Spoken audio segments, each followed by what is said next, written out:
Hi, Michael Force here again. Welcome to BASE. We are on lesson number 5 now. Lesson number 5 is going to teach you how to launch your digital business loud so that really they come running from everywhere. There is a lot of strategies behind this on getting the word out, whether it be on social, whether it be in search, whether it be your own lists, whether it be using JV partners or joint ventures, all of that kind of stuff to make sure that you really get the word out really, really big when you're initially launching your business. You can even do, business associates, people that you know, so on and so forth. There's a lot of different little strategies behind that, and I'm going to break those all down here for you in this lesson number 5 here. So let's jump into it, and I'll see you on the inside. Hello, welcome to lesson number 5. This is Michael Force here with a BASE Digital Business Mastery course here. We're going to talk about learning to launch your digital business loud so they come running here. Let's jump into this lesson. You only get to launch once. It won't happen again. That's why it's so important for you to take time during this lesson. Let's talk about what we've completed so far. We've walked you through how to cast your vision and understand your dream. We've discussed the nitty-gritty of business planning, legal, and finance. I shared the secrets of developing a strong brand and how to wireframe an effective website. Now you're ready to launch your business to the world. This lesson's not about launch day. This lesson is about preparing for that day.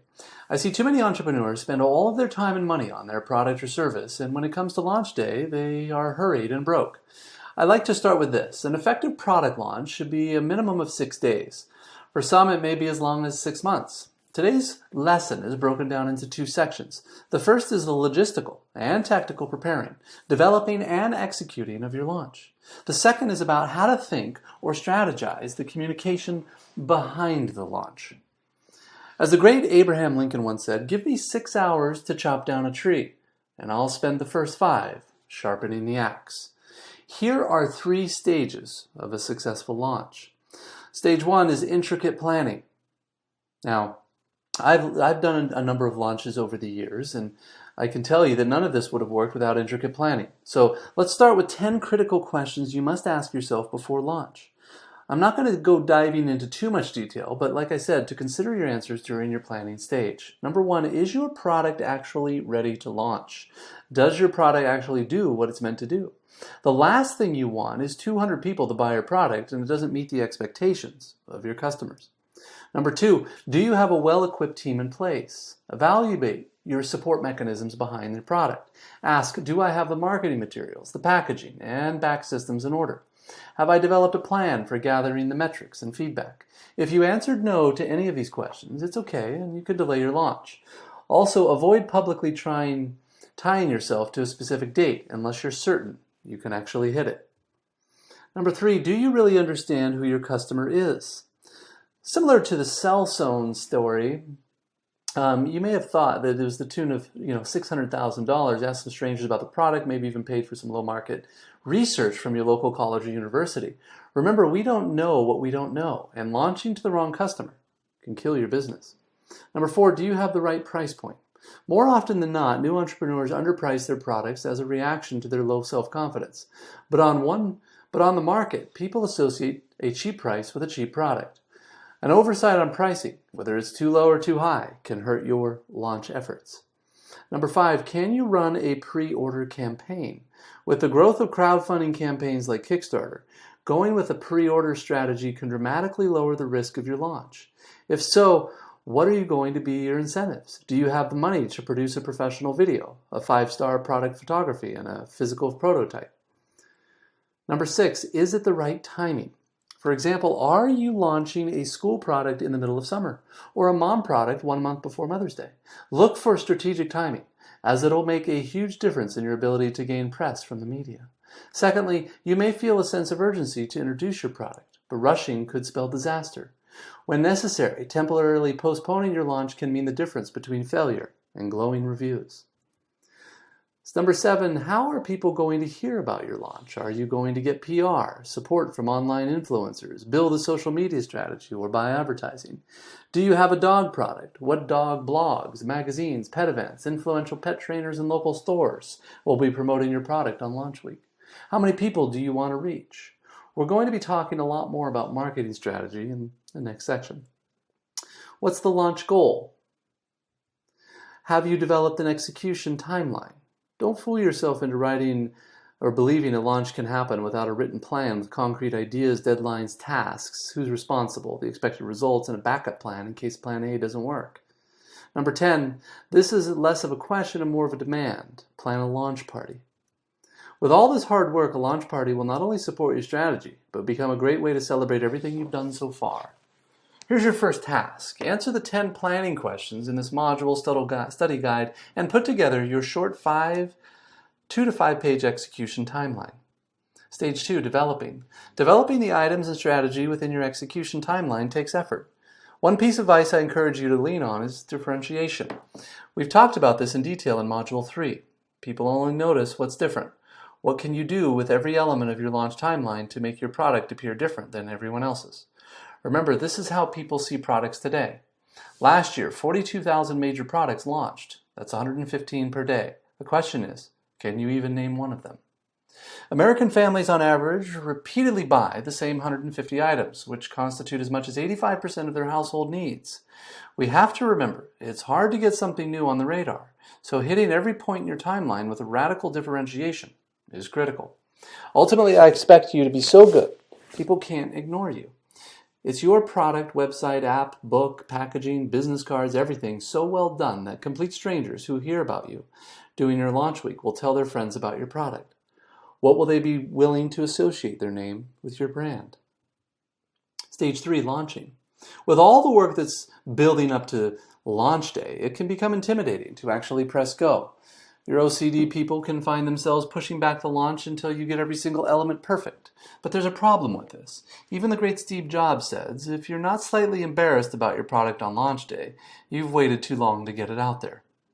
Remember, launching is only the beginning. And while your product launches feels like the Super Bowl, it really is the start of the season for the entrepreneur. The bigger question is, are you ready to be successful? Remember, here at DA, we prepare you for success, not failure. I expect each of you to have a plan with precise detail so that when people begin buying your products, you're not out of stock or understaffed. Far too often I hear new entrepreneurs say, well, that's a good problem to have. Sure, but my response is always this: it's still a problem. Launch week should be a culmination of all of your planning, similar to the grand finale at a fireworks show. If you have a job, you may want to consider taking a few days off. Your site should solely on building hype, spending ad dollars effectively, reminding influencers who've committed a promotion, and rallying your team. Remember, launch day isn't just about sales. It's about building excitement, because not everyone will be able to buy that week. But if they can hear about it, that's a win too. Hear me when I say this. Launching a new product can be scary. Actually, it's always scary to share your brand creation with the world. What if people don't like it? What if nobody buys it? There is, however, a few simple marketing strategies to make sure none of these fears come true. I want you to make another important point. I don't want you to be overwhelmed. I want you to be prepared. The reason most launches fail is because they haven't learned the lessons I'm teaching you here at DA. Be confident in this. If you follow this model and you plan well, your chances of success are astronomically higher. As an online business owner and a student of successful product launches myself, I have identified 7 keys of launching just about anything. A book, a business, or even a blog. Researchers have been studying the factors that influence us to say yes to the request of others for over 60 years. There can be no doubt that there is a science to how we are persuaded, and a lot of the science is surprising. When making a decision, it would be nice to think that people consider all the available information in order to guide their thinking, but the reality is very often different. In the increasing overloaded lives that we lead, more than ever, we need shortcuts or rules of thumb to guide our decision making. I've identified just 7 of these classic shortcuts as universals that guide human behavior and will help drive sales and brand connection on launch week. They're reciprocity, scarcity, authority, consistency, liking, consensus, and anticipation. Understanding these shortcuts and employing them in a strategic manner can significantly increase the chances that someone picks up your product during that launch week. Let's take a closer look at each in turn. The first universal principle is the influence of reciprocity. Simply put, people are obliged to give back to others in the form of behavior, gift, or service that they've received first. If a friend invites you to a party, there's an obligation for you to invite them to a future party that you are hosting. If a colleague does you a favor, then you owe that colleague a favor. And in the context of a social obligation, people are more likely to say yes to those that they owe. I call this favor bank. In the months leading up to a launch, you may want to make lots of deposits in your favor bank. Maybe you write a blog post for a friend who has a large following on Facebook, or you send a gift to someone you eventually will be asking for an endorsement from. One of the best demonstrations of the principle of reciprocity comes from a series of studies conducted in restaurants. The last time you visit a restaurant, there's a good chance that the waiter or waitress will have given you a gift, probably about the same time that they'll bring you your bill. Maybe a liquor or a fortune cookie, or perhaps a simple mint. Here's the question. Does the giving of a mint have the influence on how much you tip as you're going to leave them? Most people will say no, but that mint can make a surprising difference. If the study, giving diners a single mint at the end of their meal, typically increased tips by about 3%. Interestingly, if the gift is doubled and 2 mints are provided, tips don't double, they quadruple, at 14% increase in tips. Perhaps most interestingly of all, in fact, if the waiter provides the mint, starts to walk away from the table but pauses, turns back and says, "For you nice people, here's an extra mint," the tip goes through the roof. A 23% increase, influenced not by what was given, but by how it was given. I've leveraged this tactic during different launches over the years, and I've added something into shipping. And I've been able to give them, and that has gotten me, tens of thousands of shares on social media. The key to using the principle of reciprocity is to be the first to give, and to ensure that you give is personalized of the high quality and expectation. Here's your second task. List off 10 deposits you're going to make in your favor bank before you launch. Secondly, list 2 ways you can give something to potential customers that will likely cause them to reciprocate to support your launch. The second universal principle of persuasion is scarcity. Simply put, people want more of these things than they can have less of. When British Airways announced in 2003 that they would no longer be offering the twice daily London to New York Concorde flight because it had become inefficient to run, sales the very next day took off. Notice that nothing had changed about the Concorde itself. It certainly didn't fly any faster, and the service didn't get any better, and the airfare didn't drop. It had simply become a scarce resource, and as a result, people wanted more of it.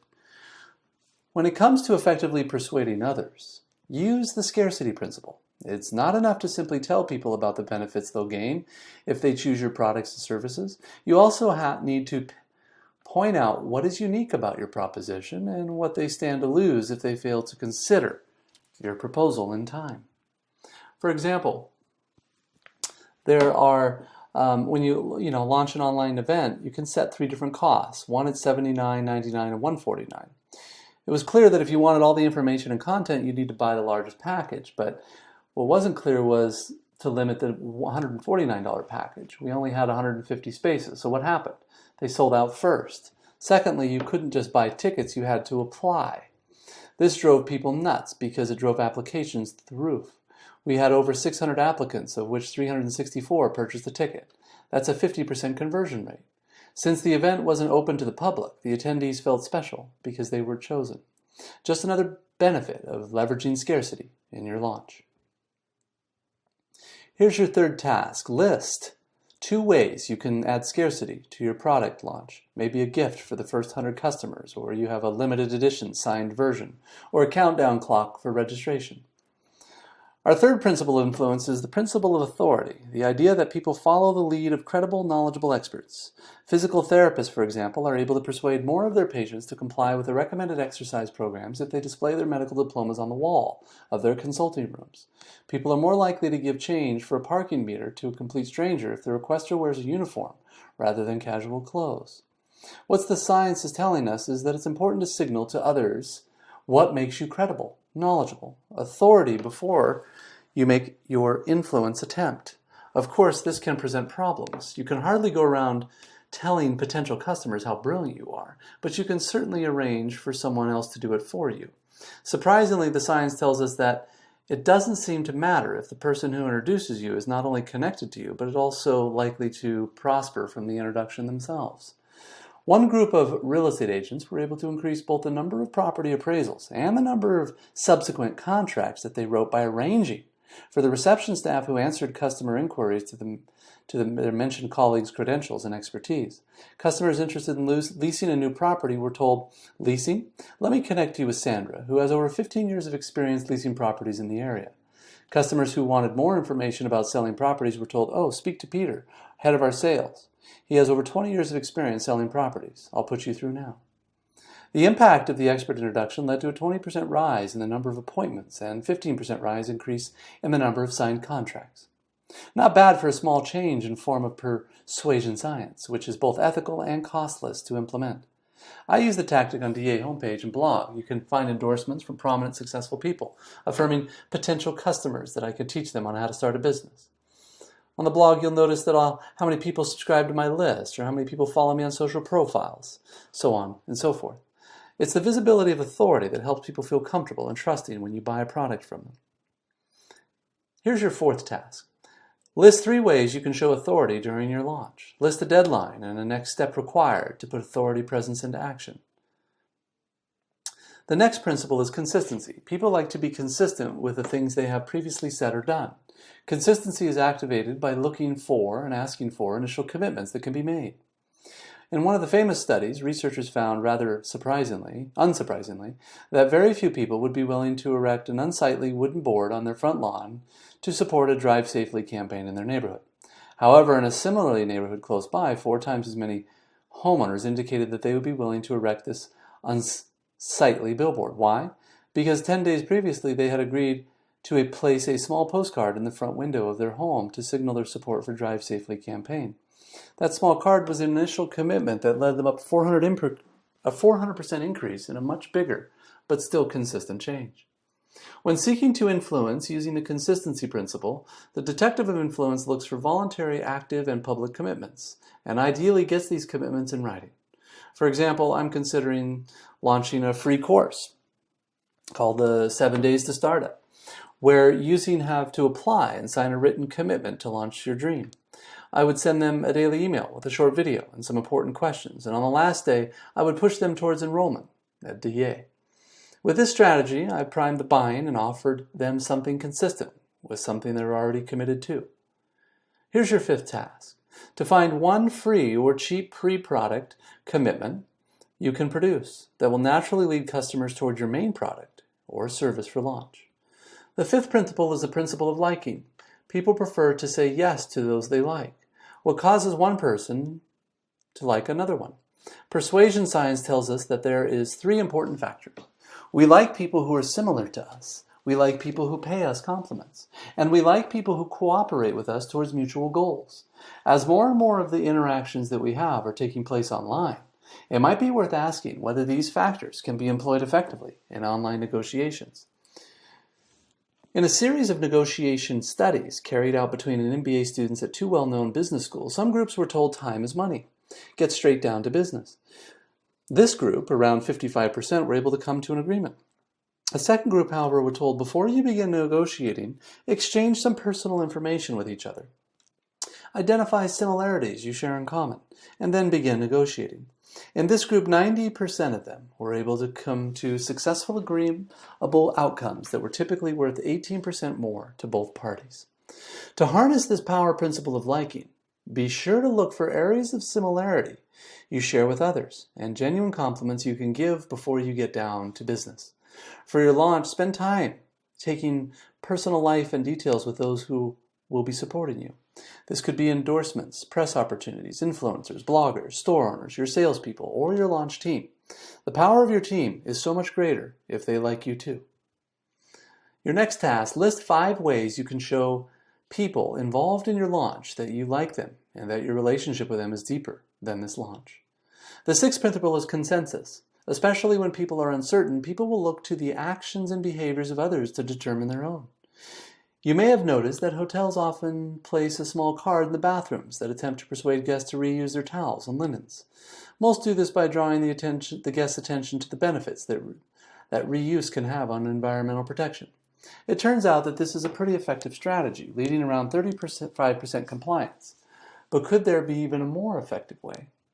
It turns out about 75% of people who check into a hotel for 4 nights or longer will reuse their towels at some point during their stay.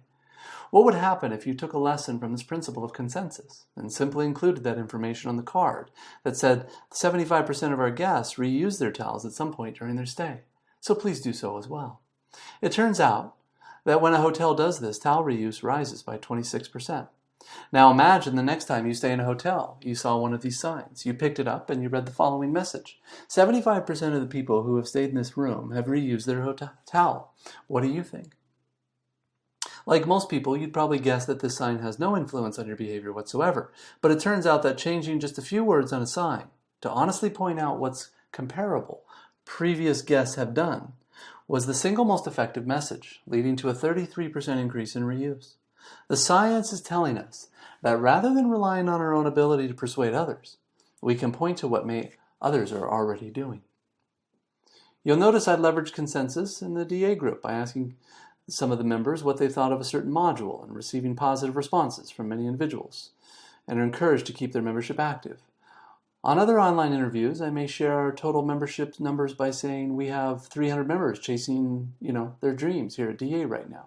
For someone reading this or hearing this, it might provide the confidence boost that digital altitude is less risky. Here's your next task. List 2 or 3 ways that you can show that others have done in the past to support your brand, blog, or launch. Maybe it's on the email capture of your blog and it reads, join the 1,233 people who will get the private 3-minute marketing strategy this week. The last principle is anticipation. Why do people stand in line for hours to get the new iPhone when they could just waltz into an Apple store next week or order one without any hassle? They just can't wait. Anticipation creates demand. It's what makes people want what you have before anything else. And you can create anticipation by doing 2 things. Number 1, announcing the launch date and placing a countdown clock on your site. Number 2, providing people clear instruction on what aspiring buyers need to do to get your product. For example, arrive at 6 a.m. or place your order by midnight or use this hashtag to enter. When you tell people to wait, it creates an energy that can be leveraged into action. Now, Blake McCoskey, the founder of Tom's Shoes, did this when he sent padlocked wooden tubes 6 feet tall by 3 feet in diameter to all the Nordstroms. Inside held a brand new Tom's product that nobody had ever seen before. They sat in stores for 2 weeks while managers, employees, and customers read a big sign that said, the next Tom's product will change everything. And it included the reveal date. We all know that it was their sunglass line, where you could buy a pair of Tom sunglasses and give a pair of reading glasses to a child in a developing country. What a great way to build anticipation. I do this by closing some of the digital altitude registrations by Friday for the weekend. Someone lands on the site on Saturday, I have an email capture in place for the pricing section that says enrollment is currently closed. Now, enter your email and be notified when it's open again. It gives off a vibe that you're so confident in your product that you can dictate when it's available. You're not desperate. Even if someone can afford money for it today, you would still say you have to wait, and that's powerful consumer psychology. Here's your final task. List 5 ways you can create anticipation or hype for your launch. How can people really eagerly get to see what it is that you're about to introduce to the world? There we have it. 7 scientifically validated principles of persuasion to provide small, practical, often costless changes that can lead to big differences in the ability to influence and persuade others in an entirely ethical way. If you can leverage all of these and combine quality product with good branding and an average launch budget, I'll have no doubt that you can be successful. Now this concludes this lesson's video. Let's go over what we've learned. Number 1, the importance a launch has on your long-term success. The 3 stages of an effective launch and how important planning is in the process. The 7 principles of persuasion for launch teams and how integrating all of them will drastically increase your success rate. You have 8 important tasks this month. Number 1, answer the 9 planning questions in the module study guide and finalize your short 2-page execution timeline. Number 2, list off 10 deposits you're going to make in your favor bank before launch. Secondly, list off 2 of these you can provide someone to potential customers that will likely cause them to reciprocate in support for your launch. Number 3, list all 2 ways that you can add scarcity to your product launch. Maybe a gift for the 100 customers. You have a limited edition signed version or a countdown clock for registration. Number 4, list 3 ways that you can show authority during the launch. List the deadline and the next steps required to put the authority presence into action.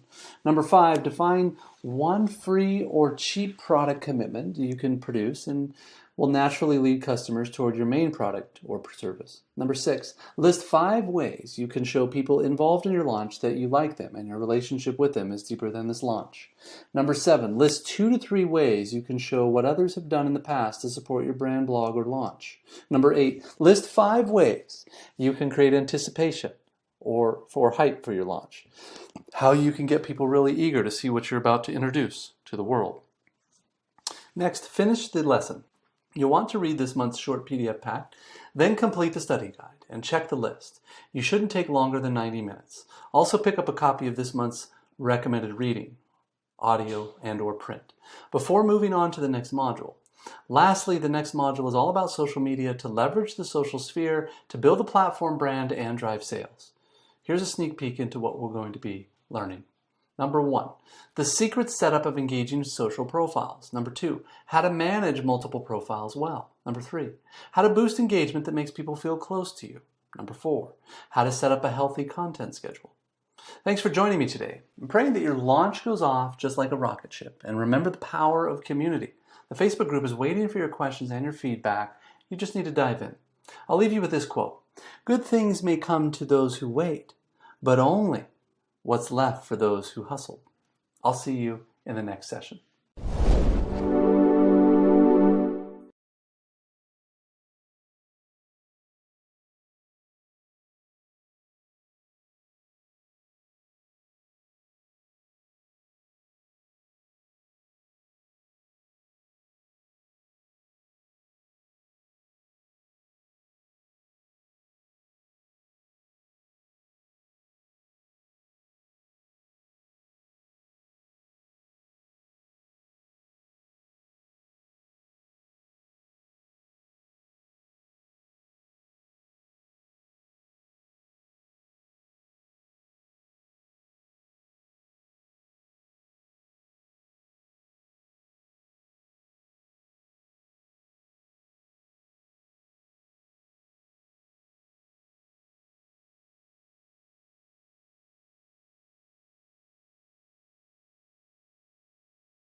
Michael